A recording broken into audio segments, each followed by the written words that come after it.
Good morning और 10 के दमदार ट्रेड्स में आपका स्वागत है। मानस जायसवाल और अमित सेठ पिछले शो से हमारे साथ बने हुए हैं। ट्रेड बुल्स के सचिन उत्तेकर और 5paisa.com के रुचित जैन भी जुड़ेंगे। इसके अलावा बिग बोल्ड बजट आइडियाज़ पर आज हम हीलियोस के फाउंडर समीर अरोड़ा से करेंगे खास बातचीत। ये सब कुछ लाइंड अप है कुछ ही देर में। मार्केट इस समय डे हाई से स्लिप होकर लेकिन डे लो पर थोड़ा सपोर्ट लेकर वापस बाउंस बैक करता हुआ।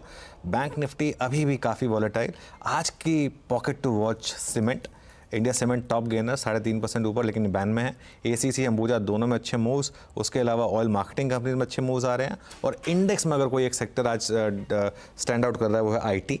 लार्ज कैप आईटी में टीसीएस, एचसीएल टेक सभी में इस समय इन्फोसिस अच्छे मूव्स इस समय विजिबल हैं। जी, ये थी अब तक की समरी और मानस और अमित पिछले कार्यक्रम से इस कार्यक्रम में भी शिरकत करेंगे और सचिन जी और रुचित जैन, सचिन उत्तेकर और रुचित जैन हमारे साथ फ्रेश पर्सपेक्टिव लेके जुड़े हैं। आप सभी को नमस्कार, कार्यक्रम में स्वागत है। सचिन, आपका ट्रेड इस वक्त का, आपके दो trades. Good morning Virendra ji, good morning Manoj ji and good morning to all the panelist. यहाँ पर क्लियरली जिस तरीके से मार्केट प्लेस्ड है, मुझे लग रहा है यहाँ पर एक अच्छा लॉन्ग शॉर्ट रेशियो ही रखना है। कल के रेंज के फिलहाल अंदर ही निफ्टी ऑस्किलेट कर रहा है, तो अभी तक एक डिसाइसिव डायरेक्शन इसने ली नहीं है। तो यहाँ पर खरीदारी करनी है। मुझे लग रहा है एलआईसी हाउसिंग फाइनेंस के फ्यूचर्स में जिस तरीके से ओवरऑल स्ट्रक्चर रहा था इस पर्टिकुलर काउंटर का, एक काफी ग्रेजुअल डिक्लाइनिंग ट्रेंड में ये लॉक्ड इन था। कल के सत्र में जिस तरीके से रिकवरी हुई थी वहां पर एक बुलिश हैमर फॉर्मेशन एस्टैब्लिश हुआ है जिसने लगभग अराउंड 760 के आसपास का सपोर्ट कंफर्म किया है। एंड एक जो रेजिस्टेंस है 800 का, जैसे ये निकल जाता है मुझे लग रहा है 845 850 तक एक पोजिशनल रैली बन सकती है। तो ट्रेडिंग मोमेंटम के लिहाज से भी मुझे लग रहा है 786 के स्टॉप लॉस के साथ यहाँ पर फ्रेश मोमेंटम लॉन्ग्स चेस किए जा सकते हैं। इंट्राडे के लिहाज से ही मुझे लग रहा है 815 के आसपास का एक स्विंग बनेगा। पोजिशनल टारगेट होगा अराउंड 840 का। ऑन द शॉर्ट साइड एक काफी अच्छी रन हमने अभी तक जुबिलेंट फूड्स के काउंटर में देखी है, बट पिछले कुछ दिनों से लगातार यहाँ पर 575 580 जोन के आसपास थोड़े से डिस्ट्रीब्यूशन के साइंस आ रहे हैं। जिस तरीके से इसका आरएसआई प्लेस्ड है, एक नेगेटिव डाइवर्जेंस यहाँ पर एग्जिबिट कर रहा है एंड प्राइस पर भी अपने 5-डे एक्सपोनेंशियल मूविंग एवरेज के आसपास संभलने की ये कोशिश हो रही है। तो मुझे लग रहा है कहीं जाकर थोड़ा सा सेलर्स डोमिनेट कर सकते हैं। तो यहाँ पर फ्रेश शॉर्ट्स डिप्लॉय करने की सलाह होगी जुबिलेंट फूड्स के फ्यूचर्स में। स्टॉप लॉस आपको लगभग अराउंड 583 के आसपास लगाना है and target on the lower side लगभग हो सकता है 556 का। ओके, तो जुबिलेंट फूडवर्क पर एक शॉर्ट कॉल और एलआईसी हाउसिंग पर एक बाय कॉल। एलआईसी हाउसिंग पर अमित जी ने भी बाय कॉल दिया था पिछले शो में, यहाँ पर एक सचिन की तरफ से भी रीट्रेट होता हुआ। रुचित के पास चलते हैं। Ruchit, good morning. रुचित, आपकी ट्रेड्स? जी, very good morning to everyone. पर दो स्टॉक्स है मेरे, लेकिन दोनों ही से खरीदारी की साइड है। एक तो कोल इंडिया रहेगा जहां पे फ्रेश बाइंग की सलाह रहेगी। पिछले कुछ दिनों में एक टाइम वाइज करेक्टिव फेज में था और ये पूरे कंसोलिडेशन जो था उसमें 494 495 के आसपास ये स्टॉक बार बार रेजिस्टेंस ले रहा था। वो आज स्टॉक ने नो लेवल्स ब्रेक किए। सो आई थिंक यहाँ पे मोमेंटम का रिजम्पशन हो सकता है। 488 के स्टॉप लॉस से खरीदारी करे 520 से 522 के अराउंड के टारगेट्स के लिए। और मेरा सेकंड पिक आईटीसी में रहेगा जहां पे हमने इस हफ्ते में एक अच्छा कंसोलिडेशन का ब्रेकआउट देखा है। कल के ट्रेडिंग सेशन में एक पुल बैक मूव भी आया और ये पुल बैक मूव में जो प्रीवियस रेजिस्टेंस है वो अब सपोर्ट बन रहा है। सो यहाँ पे भी I think no down side काफी रिस्क काफी लिमिटेड लग रहा है कंपेयर टू इस स्टॉक में जो मोमेंटम पॉजिटिव साइड बन सकता है। तो 438 के स्टॉप लॉस से आईटीसी में खरीदारी करने की सलाह रहेगी 470 के टारगेट्स के लिए। ओके, अच्छा अमित जी के पास चलते हैं। अमित जी, मेरे ख्याल से आपके दोनों ही ट्रेड्स हमारे इन मेहमानों ने भी कवर कर लिया। एलआईसी हाउसिंग फाइनेंस भी कवर कर लिया और कोल इंडिया रुचित ने कवर कर लिया। अब आप मुक्त तो गए या फिर कुछ और भी देंगे? दे दूंगा वीरेंद्र जी। वीरेंद्र जी, मुझे इस समय वोल्टास अच्छा लग रहा है। एक राउंडिंग पैटर्न से स्टॉक बाहर आ रहा है, काफी स्टेडीली बाहर आ रहा है और कल की वॉलेटिलिटी में स्टॉक ने 20 डेमा टेस्ट किया और उसके बाद एक रिकवरी दिखाई। यहाँ पे पैटर्न्स अच्छे बन रहे हैं। 1491 के लगभग प्राइस है। 1472 का स्टॉप लॉस रखेंगे और थोड़ा सा पोजीशनल 1530 के टारगेट्स रहेंगे वोल्टास में। सेकंड स्टॉक जो मुझे पसंद आ रहा है दैट इज आइशर मोटर। ये भी एक स्टेडी अप ट्रेंड में रहा है। स्टॉक हमने 3-4 दिन पहले भी नीचे लेवल्स पे रेकमेंड किया था। यहाँ पे ऑटो सेक्टर की वॉलेटिलिटी के बावजूद स्टॉक अपने 10 डेमा पे कंफर्टेबली ट्रेड कर रहा है और आज भी पैटर्न्स अच्छे हैं। तो 4800 का स्टॉप लॉस छोटा सा लगभग 1% का, and targets will be 4950 to 5000। Okay, तो ये हो गई आयशर मोटर्स पर एक इस समय बाय कॉल। मानस, आपके दो ट्रेडिंग आइडियाज इस समय के। तो देखिए, पहले फेडरल बैंक में खरीदारी करनी है। 3 दिनों के कंसोलिडेशन के बाद फेडरल बैंक में फ्रेश ब्रेकआउट है, तो 188 के स्टॉप लॉस से 195 के टारगेट के लिए फेडरल बैंक में खरीदारी करनी है। और दूसरा स्टॉक है M&M फाइनेंस का, जहां पर स्टॉक ने 22 मूविंग एवरेज पे सपोर्ट लेके एक फ्रेश ब्रेकआउट दिखाया है। करंट लेवल्स पे M&M फाइनेंस पे खरीदारी करनी चाहिए। 302 रुपए का स्टॉप लॉस लगाइए, 320 रुपए के टारगेट पॉसिबल।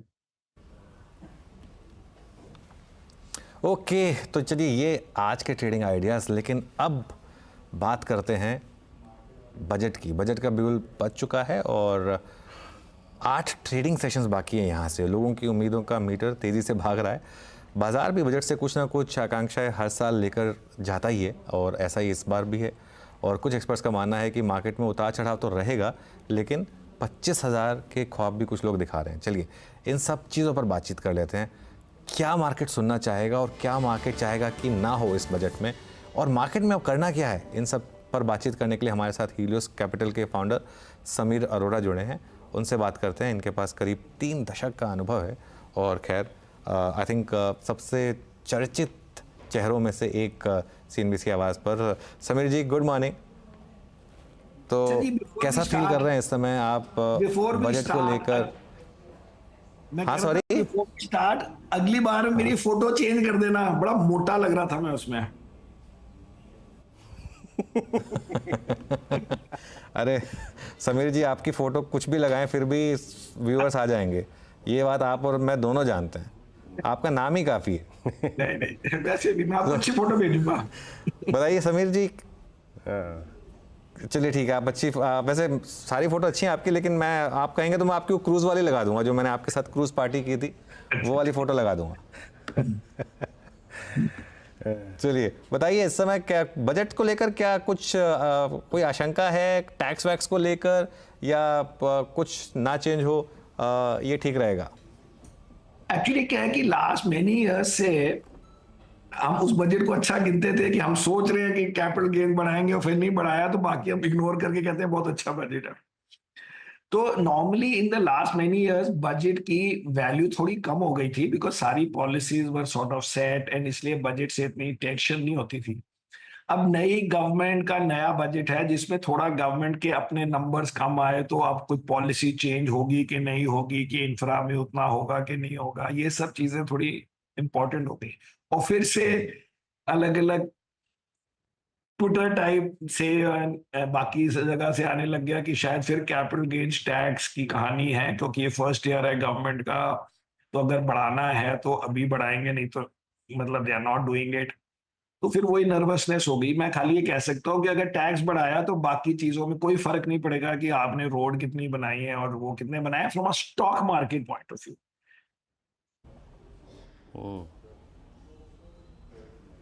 ओके, लेकिन आपको ऐसा क्यों लगता है कि अगर टैक्स बढ़ गया तो बाकी चीज़ों पे कोई फर्क नहीं पड़ेगा? क्योंकि कई लोग एग्जांपल देते हैं कि पहले भी टैक्स लगे थे और उसके बाद मार्केट ने इग्नोर कर दिया था उसको। नहीं जी, कोई नहीं इग्नोर किया आज तक। तो अगर बढ़ भी जाएगा तो फिर क्या दिक्कत है? 2018 में नहीं इग्नोर किया, मैं कह रहा हूँ 2018 में पहली बार कैपिटल गेन्स टैक्स, मतलब पहली बार मीन बड़े सालों बाद वापस 0 से 10% हुआ। तो आप देखो 2018 में क्या हुआ मार्केट को। आप 2018 के बाद FII फ्लोज देखिए relative to the market compare to before 18, आप देख लो सारे नंबर्स, वो तो ब्लैक एंड व्हाइट काम होते हैं। No these are serious issues. आप ये तो ना कह सकते हैं कि 5% बढ़ गया बट मैंने आपकी रोड बना दी है। इसलिए मैंने कल ट्वीट किया था कि अगर आप जो भी चीजें बजट में से एक्सपेक्ट करते हैं वो चाइना कर चुका है। आपको डिफेंस चाहिए, आपको रोड चाहिए, एयरपोर्ट चाहिए, कॉस्ट ऑफ मतलब इंप्रूवमेंट चाहिए, क्लाइमेट इंप्रूवमेंट चाहिए, और उनकी स्टॉक मार्केट भी पहले चलती थी। लोग मुझे ट्विटर में कह रहे हैं कि चाइना की मार्केट में ये है वो है। नहीं जी नहीं, आप 2010 टू 2020 स्टॉक मार्केट को देखिए, चाइना की वो did I think better than India. वो लास्ट जब उन्होंने स्टॉक मार्केट इन्वेस्टर्स के ऊपर कुछ कुछ चीजें हुई या कुछ कुछ बिजनेसेस में उनकी पॉलिसी डिसीजंस हुई, फिर सब भूल गए ना कि आप वर्ल्ड की सेकंड बिगेस्ट इकोनॉमी हो, आप US से compete कर रहे हो, चाइना की बात कर रहा हूं। तो वही चीज है, आप कैसे बियॉन्ड अ पॉइंट लोगों को, जो फॉरेन इन्वेस्टर है वो रोड वहां बना हुआ है क्यों नहीं जा रहा वहां पे, क्योंकि उसको तो मतलब इन्वेस्टर वाली पॉलिसीज पसंद नहीं आई कि आपने जी अलग तरीके से, उसमें टैक्स का इशू नहीं था, but in a sense what I am saying is ये जो बड़ी बड़ी चीजें होती हैं वो हर डेवलप्ड मार्केट में तो पहले ही है। तो आपको बैलेंस करना है, और बैलेंस में करना है आपको स्टैंड आउट नहीं करना नेगेटिव साइड बिल्कुल। में। और जब आप टैक्स लगाते हैं तो फॉरेन इन्वेस्टर के लिए आप स्टैंड आउट हो जाते हैं, क्योंकि 200 बाकी कंट्रीज हैं जिसमें से 199 में ये टैक्स नहीं है। ये नहीं, वो बात मैं आपकी समझ गया समीर जी। उसमें एक डेविल्स जो सॉरी एक जो काउंटर आर्ग्यूमेंट है, अच्छा वो मेरी आर्ग्यूमेंट नहीं है लेकिन बताइए। सिर्फ आर्ग्यूमेंट सेक से कि एक तो ये कि भाई एफआई का फ्लो की शायद अब उतनी डिपेंडेंस नहीं है, मतलब मैं ये नहीं कह रहा कि ज़रूरत नहीं है, डिपेंडेंस थोड़ी कम है। और दूसरा, एक गवर्नमेंट ये बोल सकती है ना कि कैपिटल गेंस अगर स्पेशली आप 10-10 करोड़ 20-20 करोड़ बना रहे हैं कैपिटल गेंस में, तो उसका लॉजिक क्या है कि उसको सिर्फ 10% पे टैक्स किया जाए, जबकि बाकी टैक्सेशन 30-35% पर हो रहा है। मैं बताता हूँ उसकी लॉजिक क्या है। क्योंकि आपने जान के टैक्सेस को 2 पार्ट में डिवाइड कर लिया। एसटीटी को कहा ये हम गिन नहीं रहे, आप कलेक्टिवली एसटीटी और कैपिटल गेन्स टैक्स जो सबने पे किए हैं उसके साथ कंपेयर करके एटलीस्ट कन्विंस करें, तो आई मे आल्सो एवरीबॉडी में से हाँ भाई पॉइंट है, ये पॉइंट है। अभी क्या होता है कि बिकॉज सबने एसटीटी पे किया, तो जिसका लॉस होता है उसने भी एसटीटी पे किया, और जिसके 50 करोड़ 100 करोड़ का प्रॉफिट हो जाता है फिर उसको कैपिटल गेन्स टैक्स नहीं देना पड़ा। तो दिस इज लाइक इंश्योरेंस कि हर आदमी थोड़े थोड़े फी दे रहा है, फिर एक आदमी को उसमें रिवर्स में होता है कि भाई एक आदमी को आपने देना पड़ा बिकॉज उसका नुकसान हो गया। यहाँ पे STT is like an insurance premium paid by the market, कि हर आदमी कहता है मेरे से अभी ले लो, चाहे मेरा प्रॉफिट हो या लॉस हो। तो इसका सिंपल आंसर है कि आप कलेक्टिव अमाउंट बोलिए कि कितना फेयर है, और फिर बोलें कि एसटीटी से हमारा इतना आया है तो इसलिए हम कैपिटल गेन्स टैक्स लगा रहे हैं। और मैं बोलूंगा कि आप एसटीटी बढ़ा दो फिर, क्योंकि आपके सारे काम मीट हो जाएंगे। In the eyes of the foreign investor आपका कोई कैपिटल गेन्स टैक्स नहीं है। In the eyes of the domestic आपने जो एक्सेसिव वॉल्यूम है, जो एक्सपेसिव स्पेकुलेशन है, अगर आपको फ्यूचर्स एंड ऑप्शन में लग रहा है आपको एक पैसे और बढ़ाया, वो हो गया। बट आप फिर अलग से नहीं कह सकते हैं, इट्स लाइक सेइंग मैंने तो जी 10 साल इंश्योरेंस दी लेकिन उस बंदे ने अपनी गाड़ी पेड़ से लगा दी, वो ले गया सारे पैसे। That is what it is. सब लोग एसटीटी इसलिए दे रहे हैं ताकि एक आदमी जब पैसे बनाएगा उसको अलग से ना देने पड़े। So yeah, I disagree with this argument. Next argument, please. अच्छा, अभी इस टैक्सेशन पार्ट को अगर छोड़ें, लेकिन फिर भी समीर सर नमस्कार, वीरेंद्र बोल रहे हैं स्टूडियो से। अभी इस पार्ट को छोड़ते हैं, but since commencement of June, I mean इस सरकार जब से चुनाव खत्म हुए, नई सरकार बनी, एफआईएस फ्लो बहुत स्ट्रॉन्ग रहे हैं। और लास्ट टाइम भी मैंने आपसे डिस्कशन किया था, पहले जो फ्लो टुवर्ड्स चाइना बहुत स्ट्रॉन्ग था, हांगकांग के मार्केट के लिए बहुत स्ट्रॉन्ग था। अभी क्या लग रहा है सर, ये फ्लो पिछले 1 महीने से हमारी तरफ पॉजिटिव है, काफी सकारात्मक है? बिग पिक्चर तो कंटिन्यू फ्लोज करेंगे? ऐसे के हमेशा आते हैं। वो क्या होता है, बीच बीच में आप साल 6 महीने वेस्ट हो जाते हैं ऐसे इवेंट से, क्योंकि आपकी रीसेट हो जाती है एक्सपेक्टेशन। बट अदरवाइज जैसे लास्ट मंथ 3.5 बिलियन आए, तो पूरे साल का नंबर अब नेट 0 हो गया एफआई का। सो एफआई की डिफॉल्ट पोजीशन तो पॉजिटिव ही है। आप जब मार्केट को थोड़ा अट्रैक्टिव लेस अट्रैक्टिव करते हो, उससे वो थोड़ा चेंज हो जाता है। सपोज आप 12% एक्सपेक्टेड रिटर्न के हिसाब से आपने करा कि यहाँ पे जो भी आपने मॉडल बनाया कि 12% रिटर्न होंगे, यूएस में 9 होंगे, चाइना में 8 होंगे, कहीं पे 7 होंगे, इसलिए आपने वो एलोकेशन करी। अब आपने कुछ खराब कर दिया, कोई टैक्स चेंज हो गया, आपके 12 का कर दिया 11.5, you are still better than other, but आपका वो थोड़ा चेंज हो जाता है। बस ऐसी लाइफ चलती है, थोड़ा कि खत्म हो जाती है अगले दिन सुबह उठ के मार्केट। सो बिग पिक्चर में एफआईआर विल स्टिल कम। अगर आप टैक्स बढ़ा भी तो फिर भी आएंगे, बट कम आएंगे, कम अमाउंट आएंगे, because obviously post tax return देखेंगे। बट ये सुना कि अगले दिन से कुछ होगा ही नहीं। And you can see that कि एफआईआई 18 के बाद कम हो गए absolute amount relative to our market, relative to previous years में। नॉर्मल ईयर में 30 बिलियन आते थे हमारे, जब कुछ नहीं हो रहा था हमारे देश में, because foreigners have money, because they are every year GDP world की ग्रो हो रही है से 2-3%, तो उस हिसाब से उसमें से कोई 5% सेविंग हो रही है, कोई एंडाउमेंट को पैसे दे रहा है, कोई पेंशन फंड में आ रहे हैं, वो हर वक्त ही चलता रहता है। वो तो फिर भी आएंगे, बट कम आएंगे। अच्छा चलिए, चलिए, फ्लो को लेके बात होगी समीर सर से। अच्छा सर, अभी जो मेरे पास आंकड़े हैं, अभी तो अर्निंग सीजन हमारा स्टार्ट होना है, बट जो फिगर्स मेरे पास हैं उसमें क्वार्टरली अपडेट में इस बार के HDFC बैंक के नंबर्स और इनफैक्ट कुछ और नंबर्स जैसे CSB बैंक के भी नंबर्स थे, उसमें आपको स्ट्रगल करना पड़ रहा है कासा के लिए। कासा में 2% की 2.5% की डिप प्लस डिपॉजिट्स की ग्रोथ जो है वो चैलेंज हुई है। आप एग्जैक्टली इस दौर को देख कैसे रहे हैं और बैंक्स पे आपका टेक क्या है इस वक्त? मैं ये कह रहा हूं कि अगर वो 5 पैसे और देते तो जितने मर्जी डिपॉजिट इकट्ठे कर लेते। उनको भी पता था और हमें भी पता था कि आप लोग खाली वो देखोगे डिपॉजिट। सपोज आपको 50,000 करोड़ एक्स्ट्रा आपको दिखाने थे, जो कि बाकी कई कंपनियां करती हैं, तो 50,000 करोड़ में आप एनुअलाइज 1% हायर इंटरेस्ट दो 3 महीने के लिए, मतलब 25 बेसिस पॉइंट दो, तो आपके लगे कोई 125 करोड़ रुपए एक्स्ट्रा लग गए, मतलब $15 मिलियन आपने दे दिए एक्स्ट्रा। क्या हो गया? किसी को पता नहीं लगता। तो कहने का मतलब आप ऐसे मत जाओ इतना स्पेसिफिकली, बिकॉज अगर ऐसे उन्होंने करना होता है 1 मिनट में कर सकते हैं। पॉइंट इज दैट अभी आपने पूरी इंडस्ट्री का वो नहीं देखा नंबर कि कितने कासा वासा हुए हैं, नंबर 1। सेकेंड इज उन्होंने पहले ही आपको बताया हुआ है कि भाई अभी वी आर फाइन ट्यून। अब उन्होंने वो रिटेल का वो पोर्शन बढ़ा दिया और कॉर्पोरेट का कम कर दिया। उन्होंने पहले बोला कि अभी 2 साल ही हमें पैसे ऐसे कलेक्ट होने हैं, और वो हमने, अगर मैं लोन ना दूं नए और मैं उसको रीपे कर दूं पुराने HDFC बैंक के डिपॉजिट को, मेरा उतना प्रॉफिट आ जाएगा। तो अब आप 20 तारीख की वेट कीजिए।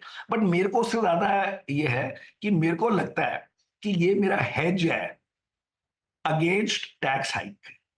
बिकॉज अगर टैक्स हाइक आया तो the only reason government is trying to say, I disagree with, but I am just saying कि जी लोग डेट में नहीं डाल रहे हैं, लोग बॉन्ड नहीं खरीद रहे हैं। बेसिकली इट मींस नॉट कि FD में कोई, FD and bond big picture में तो एक ही चीज है ना, कि आपने इक्विटी में नहीं डाला, वहां डाला। आप इसलिए नहीं करते हो क्योंकि वहां का टैक्स रेट बड़ा अनअट्रैक्टिव है, यहाँ का टैक्स रेट बड़ा अट्रैक्टिव है। सो ऑन द मार्जिन, जैसे जिस दिन वो इलेक्शन का रिजल्ट आया था, ऑन द मार्जिन वो छोटी सी चीज हुई होगी, वो लीवर इतना बढ़ गया, LNT इतना गिर गया, एक दिन में कुछ 15% का फर्क हो गया। इन थियोरी अगर आप करोगे तो उस दिन का मेरा ये हेज भी है। तो उसके बाद मैं देखता रहूंगा how it goes, but obviously we are not happy. But now we have to say कि आपको 14% ग्रोथ की कौन सी कंपनियां यहाँ पे मिल रही हैं। आप हमें उनके नाम बताइए ताकि हम वो खरीदें पहले, जिनका P 50 के से नीचे हो।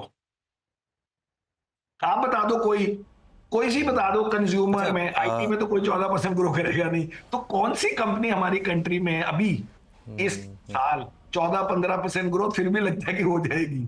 खाली बेचारे फाइनेंशियल्स या फिर अदर कंपनीज जिनके मल्टीपल 50, 60, 70 है। मैं उसी पे आ रहा था एक्चुअली। एक आध कंपनियां हैं जैसे ट्रेंट वगैरह ग्रो कर रही हैं, लेकिन वो मल्टीपल ऑलरेडी बहुत ज़्यादा हो गया उनका। वो आपने सही कहा कि फिर मतलब फिर वो हाँ exactly। अच्छा, मार्केट में थोड़ा कोलैप्स आ रहा है इस समय। हाँ हाँ, वो ट्रेड ऑफ है, वो आपने, मुझे याद है आपकी प्रेजेंटेशन में आपने किया था, बिल्कुल। अच्छा समीर जी, एक स्पेस जहाँ पर आपने काफ़ी पोजीशनिंग ली थी, न्यू एज स्टॉक्स, उसमें ऑटो में तो खैर आपका बहुत शानदार पैसा बन रहा होगा, और पेटीएम इस समय थोड़ा आप आपने कहा था कि लेकिन अभी भी आप रखेंगे उसको। अभी भी पोजीशनिंग सेम है दोनों पर, जोमेटो और पेटीएम? मैंने पेटीएम तो और लिया था, मतलब थोड़ा सा लाइक 0.75 और ले लिया था जस्ट टू एवरेज, बिकॉज मुझे ये पता था कि वो कंपनी कोई फ्रॉड नहीं है। या जैसे उसको शुरू में इंप्रेशन क्रिएट किया गया कि बड़ा स्कैम हो गया है, लोगों के KYC नहीं किए। अब वो बेचारे बंदे जो 10,000 रुपए जिन्होंने दिए थे, अगर वो ऐप ही ना खोले, उनके पहुंचो कैसे? And the amounts are very small because ये वॉलेट के अमाउंट है। एक भी कस्टमर का, आपको किसी ने बताया कि एक कस्टमर का, जितने भी करोड़ों कस्टमर है, कि एक कस्टमर का नुकसान हो गया? तो अगर कस्टमर का नुकसान नहीं हुआ तो स्कैम तो नहीं हुआ। आप ये कह सकते हो KYC नहीं करी, लेकिन वो अमाउंट इतने स्मॉल है कि वो उसके पास पहुंचो कैसे अगर वो नहीं करना चाहे, and he has moved on to something else. So whatever, तो वो मैंने लिया। और हमने थोड़े से जोमेटो और लिए, बहुत कम, उसको ना ही के बराबर गिनिए, only because as I keep saying हमारी मार्केट में 20, 25, 30% ग्रो वाली कंपनियां जो पहले बहुत होती थी अब बहुत नहीं है।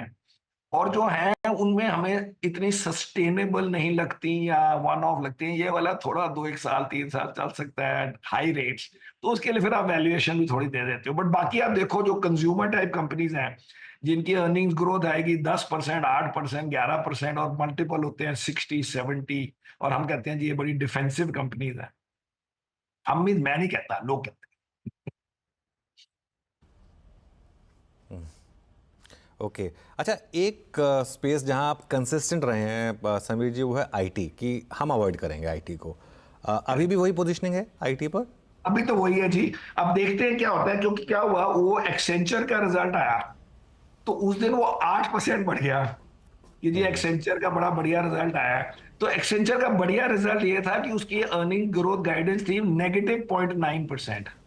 उसकी टोटल गाइडेंस थी आई थिंक 2 जिसमें 2-3% वो नए बिजनेस जो खरीद रहे हैं उसकी थी। सो -0.9 में लोग बड़े खुश हो गए कि ये तो जी बॉटम हो गया। अब ऐसा तो हमारा स्टैंडर्ड अभी नहीं गिरा कि हम -0.9 में एक्साइट हो जाए, लेकिन उस दिन के बाद अगर आप एक्सेंचर को देखें, वो उसके बाद वापस 4-5% वापस गिर गया फ्रॉम दैट 8% राइज। एंड वो स्टॉक अभी भी नेगेटिव है ईयर टू डेट 15-20%। हमारे सारे इंडियन स्टॉक्स तो अप है 10-10%, 20-20% ईयर टू डेट। तो उनमें फर्क क्या है from some other stocks where there is normal growth? So although they might bottom out, but उनके स्टॉक प्राइस डोंट शो कि उनको कोई प्रॉब्लम है लाइफ में या थी। तो फिर आगे चल के देखते हैं, जितना वो रेस करते हैं उस हिसाब से सोचेंगे, अभी नहीं। तो आईटी पे तटस्थ है अभी समीर जी, है ना? कोई व्यू में परिवर्तन नहीं, वही तटस्थ व्यू। अच्छा, क्योंकि आपने जोमेटो की बात की और मुझे आपके होटल जिस प्राइस पे आपने लिए थे, अभी भी आपका व्यू मैं जानता हूँ, लास्ट इंटरेक्शन में आपसे बात हुई थी। एक दो थीम समीर सर और बहुत ही चली, ये ऑटो एंसिलरी में बैटरी स्टॉक्स ने बड़ा अच्छा पैसा बना के दिया और 4 महीने में तो आई मीन एक्साइड की तो शक्ल शुरू बदल गई। ये बैटरी स्टॉक्स में आप लोगों का व्यू क्या है? आपने कुछ लिया था इस स्पेस में क्या, या फिर ऑटो एंसिलरी में? फिर आप बताओ, आप लोगे कि नहीं लोगे? जब वो अनाउंसमेंट हुई, आप देखो 10 साल में हम इतना बनाएंगे, 10 साल के बाद 11-12% मार्जिन होगा, 5-6 साल के बाद पता लगेगा कि क्या मार्जिन होगा। आप अपने आप ट्रांसलेट पढ़ लो, वो तो सब नेट पे अवेलेबल है। ये क्या हो गया कि आजकल हमारी मार्केट में बहुत ज्यादा स्टोरी टेलिंग हो गई है, which we also have been around, तो हम भी don't mind once in a while, but बहुत ज्यादा स्टोरी टेलिंग का एंड ठीक नहीं हो सकता, बहुत ही ज्यादा होती है। अब जैसे एक हुई कि इंडिया बड़े एयरक्राफ्ट कैरियर बनाने वाला है, पहले आप देखो कि अब किससे कंपेयर करोगे? चाइना के पास कितने एयरक्राफ्ट कैरियर हैं, यूएस के पास कितने एयरक्राफ्ट कैरियर हैं? 11-12 है कहते हैं, इनके पास, चाइना के पास 3-4 है। अब कितने कैरियर बनाओगे, उसमें कितना प्रॉफिट बनाओगे? एक कैरियर को बनाने में साल कितने लगेंगे? आई गेस 10 साल लगेंगे। उसको आज सुबह उसका प्रॉफिट लेके शाम को उसकी मार्केट कैप बढ़ा दो, इतना नहीं हम करते, थोड़ा बहुत हम भी चलते रहते हैं, बहुत ज्यादा हो गई। चलिए, तो अभी यहाँ पर एक व्यू तो आपने बैटरी स्टॉक्स भी दे दिया। अच्छा, ये सर, अच्छा फ्रेंकली स्पीकिंग, वो होटल्स में कुछ और जोड़ा था क्या आप लोगों ने? क्योंकि इंडियन होटल्स जिस प्राइस पर, मैं कल इंडियन होटल्स की मैनेजमेंट को सुन रहा था sir, they are targeting new margin trajectory in CY25। Hotels पे व्यू क्या है आपका इस वक्त? नहीं, अभी कंटिन्यू करना है सर उसको? वही दोनों रखे हैं। वो तीसरा हमने लिया था जो आईपीओ हुआ था, क्या था, जुनिपर, वो भी चल गया, वो तो उतना नहीं चला। जुनिपर, वो तो आईपीओ टाइम में लिया था। तो मतलब बेसिकली हमने ना नंबर ऑफ शेयर्स में ना घटाया ना बढ़ाया, other than this one. Okay, number of also shares that time only, जब 4-6 महीने हो गए पता नहीं कितने। समीर जी, कोई, हाँ, कोई और नई थीम ली क्या आपने पिछले इंटरेक्शन से, इस इंटरेक्शन के बीच में? अब मुझे याद नहीं जी, कोई ना कोई तो ली होगी, मैं सोच रहा हूँ क्या लिया है।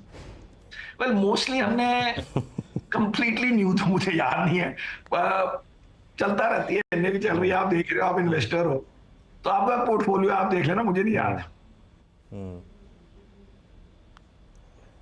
ओके, नहीं वो ठीक है। रोज रोज नई थीम लेनी नहीं चाहिए, रोज रोज नई थीम लेनी नहीं चाहिए। मैं पोर्टफोलियो, हाँ, मैं पोर्टफोलियो देखता नहीं हूँ समीर जी की, क्योंकि मैं आखिर आपके और आप सर जो और दिनशॉ की एबिलिटी को ट्रस्ट करता हूँ इसके लिए बस। हाँ, लेकिन मैं इन्वेस्टेड हूँ आपके म्यूचुअल फंड में, ये 38% बन गए दे देता हूँ।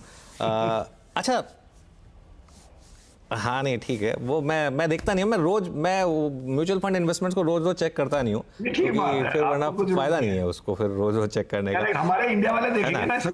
हाँ नहीं खैर जरूरत हम सबको है, लेकिन हाँ लेकिन खैर एनीवे। अच्छा एक और चीज़ जो मुझे आपसे पूछनी थी, चलिए अब तो बजट की थोड़ी सी नर्वसनेस है, थोड़ी वॉलेटिलिटी है, लेकिन ये मार्केट क्या बजट के बाद भी इसी तरीके से भागेगा? आपको लग रहा है क्या इंडेक्स लेवल पर अभी भी स्पेस है मार्केट को रीरेट होने के लिए?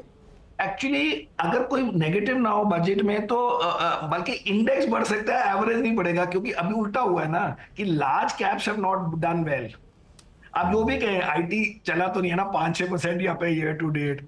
ये बैंक्स भी ले लें तो एचडीएफसी बैंक तो डाउन है ईयर टू डेट, और बाकी भी कोई 10-20% अप है। So on average actually the index को do well without the average, जैसे यूएस में हुआ है इफेक्टिवली आप कह सकते हैं। यूएस में क्या हुआ है that index is up but average fellows not up, because अगर आपके पास उस 6-7 स्टॉक नहीं थे तो you have done badly. India में उल्टा है, अगर आपके पास टॉप 10 स्टॉक्स नहीं थे तो you have done very well. So in the and अगर आप देखो यूएस में large cap versus average market, या वो क्या बोलते हैं इक्वल वेट, या आप करो रसेल 2000, वो 20-20 साल तक सेम परफॉर्मेंस है, मतलब विद डिफरेंट साइकिल्स। और फिर लास्ट 4 साल में अलग हो गई, यहाँ पे दूसरी तरफ हो गया। तो एक्चुअली इंडेक्स फिर भी ठीक हो सकता है, बिकॉज एफआई आएगा, अगर सब ठीक है तो वो बड़े स्टॉक लेगा। दूसरे स्टॉक्स में अगर आपके बजट में जो भी आप अनाउंसमेंट करें वो इतनी तो नहीं हो सकती कि आपके डिफेंस के स्टॉक, रेलवे के स्टॉक को इतनी बड़ी कहानी दे दें, क्योंकि इतना तो प्रैक्टिकली नहीं है जितना वो है। सो इंडेक्स चल सकता है मेरे हिसाब से, अगर कोई और वो ना हो नेगेटिव।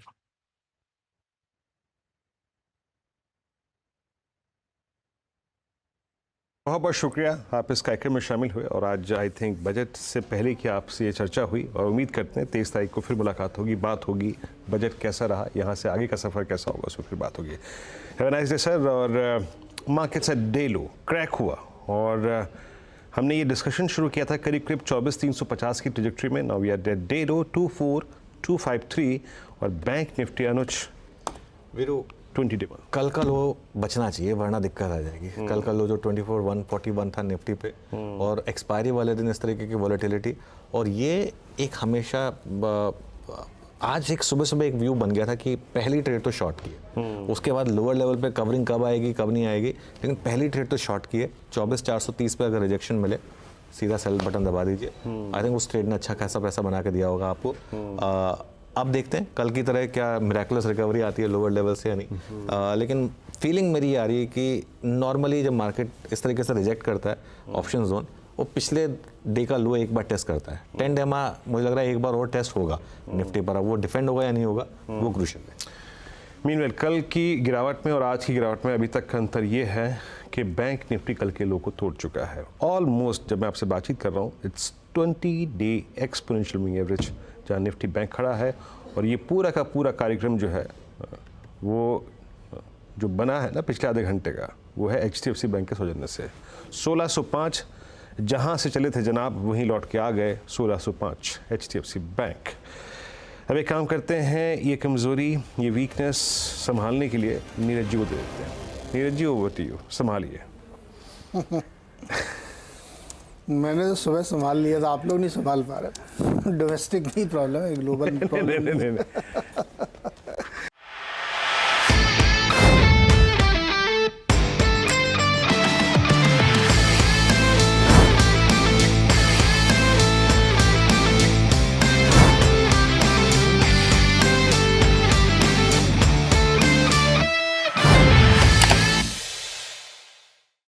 बता दें कि मनी कंट्रोल पर दिए गए विचार एक्सपर्ट्स के अपने निजी विचार होते हैं।